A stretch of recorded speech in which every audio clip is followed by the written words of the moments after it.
গতকালকে ঘটে যাওয়া টর্নেডো অর্থাৎ গতকালকে ঘূর্ণিঝড়ে সাউথ আফ্রিকার আপেল বাগানের কি অবস্থা দেখেন। কোটি কোটি টাকার আপেল ধ্বংস হয়ে গেছে এই ঘূর্ণিঝড়ে।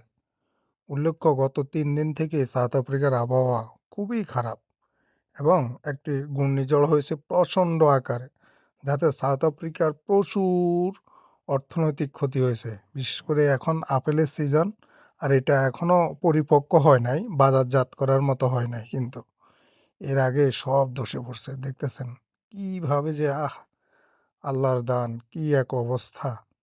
সব আপেল বাগান, হায় হায় আপেল, সব আপেল ঘূর্ণিঝড়ে শেষ হয়ে গেছে। ব্যবসায়ীদের মাথায় হাত। কি যে হবে এবার সাউথ আফ্রিকায়, মানে এক ভয়াবহ এক অবস্থা সাউথ আফ্রিকার। কেপটাউনের খারাপও একটা জায়গা আছে, ওখানে আপেল বাগান সব।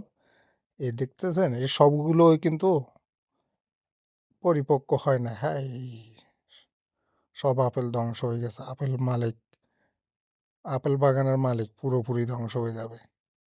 এসব মালিকেরা কিন্তু সব বলছে সাদাইয়া। আপেল বাগান বলেন, আঙ্গুর বাগান বলেন, নাশপাতি বাগান বলেন, যাই বলেন, সব কিন্তু সাদাইয়াদের আন্ডারে। সাউথ আফ্রিকার ফল বাগানগুলো, বিশেষ করে কৃষিতে সাদাইয়ারা অনেক উন্নতি করতেছে, কিন্তু কালোরা এখন এই সাদাইয়াদের সম্পদগুলোও কেড়ে নিচ্ছে। ফার্ম, অর্থাৎ যে ফার্মগুলো, সব কিন্তু সাদাইয়াদের আন্ডারে। সাদারাই ফার্মগুলো করে থাকে মূলত।